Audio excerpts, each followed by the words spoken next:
وَمَثَلُ الَّذِينَ كَفَرُوا، اور مثال ان لوگوں کی جنہوں نے کفر کیا، کَمَثَلِ الَّذِی، مانند مثال اس شخص کے ہے، يَنْعِقُ، جو پکارتا ہے۔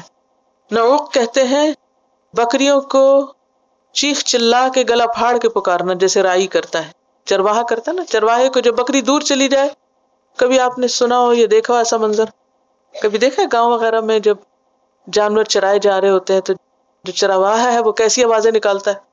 چلیے وہ تو نہیں دیکھا تو آپ نے دیکھا ہوگا بعض اوقات گھر میں بھی جو پیٹس ہوتے ہیں ان کو بلانے کے لیے مخصوص قسم کی آوازیں نکالی جاتی۔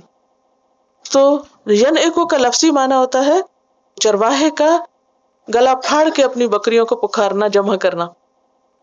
فرمایا کہ جو لوگ کفر کرتے ہیں، بات نہیں مانتے، وہ اس طرح ہے جیسے ایک چرواہا۔ وہ چرواہا کیا کرتا ہے؟ ینعقو، اس کو پکارتا ہے، بما لا یسمع، جو سنتے نہیں، یعنی بکریوں کو، الا دعاء و نداء، مگر وہ بکریاں کیا سنتی ہیں؟ ایک پکار اور ایک آواز۔ بس ان کو یہ پتا چلتا ہے کہ ہمارا مالک ہم کو پکار رہا ہے، اور وہ بس ایک آواز سن رہے ہوتے۔ اس سے زیادہ انہیں نہیں پتا ہوتا وہ کیوں پکار رہا ہے۔ وہ پکار رہا ہے تو پکڑ کے ہم کو ذبح کرنے لے جائے گا، یا پھر وہ مزید کچھ کھلائے گا، یا گھر واپس لے جائے گا، یا بیچ دے گا۔ بکریوں کو پتا ہوتا ہے مالک کیوں پکار رہا ہے۔ وہ تو کھلانے کے لیے پکارے تب بھی آ جاتی، وہ ذبح کرنے کو پکارے تب بھی آ جاتی، کیونکہ ان کو عقل کوئی نہیں، سمجھ کوئی نہیں۔ وہ بیچنے کے لیے پکارے تب بھی آ جاتی۔ پھر فرمایا سمن بکمن عمیون، ڈیف ہیں، ڈم ہیں، بلائنڈ ہیں، بہرے ہیں، گنگے ہیں، اندھے ہیں، نہ کان استعمال کرتے، نہ زبان استعمال کرتے، اور نہ آنکھیں استعمال کرتے۔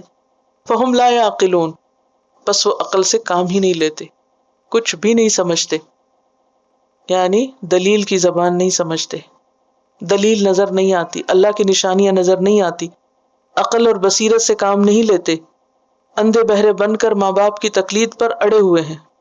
تو ایسے لوگ جانور ہیں یا جانوروں سے بھی بدتر ہیں۔ کون لوگ جانوروں سے بدتر ہیں؟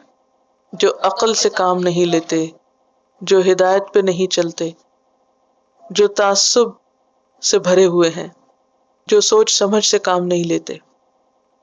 وَمَثَلُ الَّذِينَ كَفَرُوا كَمَثَلِ الَّذِي يَنْعِقُ بِمَا لَا يَسْمَعُ إِلَّا دُعَاءً